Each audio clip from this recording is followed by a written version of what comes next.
রাধে রাধে, শুভ সকাল প্রিয় ভক্ত বন্ধুরা। কেমন আছো তোমরা সবাই? আশা করছি সবাই খুব ভালো আছে। আমি আর আমার মদন সোনাও কিন্তু বেশ ভালো আছে। আজ হলো শনিবার, মহাশিবরাত্রি। শুক্রবার বিকেল থেকে অবশ্য শিবরাত্রি লেগেছিল, কিন্তু আমি কাল করিনি, আজ করব। মহাদেবকে অর্পণ করার জন্য দুধ, দই এগুলো সব এনেছিলাম, পঞ্চামৃত তৈরি করব। আগে ভাবলাম গোপুসোনাকে এগুলো দিয়ে স্নান করিয়ে নিই। গোপুসোনাকে ফার্স্ট এখানে আমি দুধ দিয়ে একটু স্নান করালাম, তারপর এখন একটু দই দিচ্ছি। দই দিয়ে খুব সুন্দর করে গোপুসোনাকে স্নান করাচ্ছি। বেশিক্ষণ স্নান করাবো না, কারণ এখন তো একটু ঠান্ডার সময়, বেশিক্ষণ দই লাগিয়ে রাখলে আমার মদন সোনার আবার ঠান্ডা লেগে যাবে। অনেক দিন থেকে অবশ্য দই দিয়ে স্নান করানো হয় না। দই দিয়ে স্নান করালে কিন্তু গোপুসোনা একদম চকচক করে। দই দিয়ে তো স্নান করিয়ে দিয়েছি, এবার জল দিয়ে খুব সুন্দর করে সবকিছু ধুয়ে দিচ্ছি। আমার মদন সোনার স্নান হয়ে গেছে, সুন্দর করে মুছিয়ে একটু বসিয়ে রেখেছি। আমি তারপরে জামাটা খুঁজছিলাম। আজ ভাবলাম এই জামাটা পরাই, এখন আর সোয়েটার পরাবো না, কারণ আজকে না বেশ রোদ উঠেছে আর বেশ গরম, অতটাও ঠান্ডা নেই। পরে সন্ধ্যাবেলায় তখন সোয়েটার পরিয়ে দেবো। আজকে একটু মদন সোনাকে সুন্দর করে সাজাচ্ছি। অনেকদিন পর মদন সোনাকে এই জামাটা পরালাম। আসলে সোয়েটার পরালে তো এত কিছু পরানো যায় না, তার জন্য ওগুলো পরানো হয় না। গোপু সোনার সিঙ্গার হয়ে গেছে, কি সুন্দর লাগছে না দেখতে? তোমরা কিন্তু অবশ্যই জানিও আমার মদন সোনাকে আজকে সাজুগুজু করে কেমন লাগছে।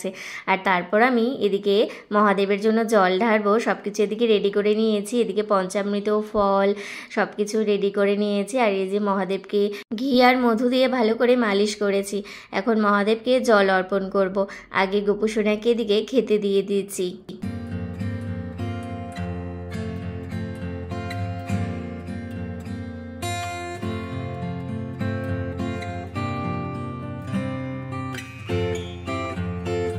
মদন সোনাকে ভোগ নিবেদন করে দিয়েছি, সাথে সাথে সব ভগবানদের উদ্দেশ্যে আমি ভোগ নিবেদন করে দিয়েছি। মহাদেবকেও অর্পণ করে দিয়েছি জল।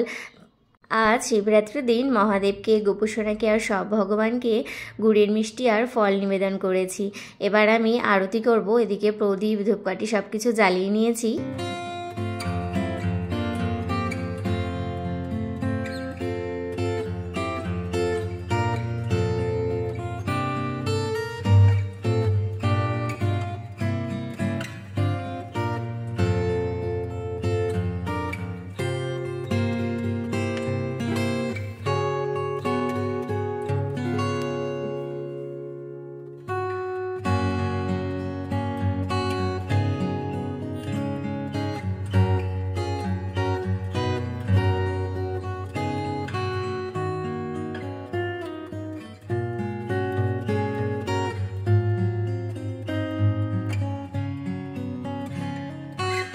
ভিডিওটি শেষ পর্যন্ত দেখার জন্য অনেক ধন্যবাদ বন্ধুরা।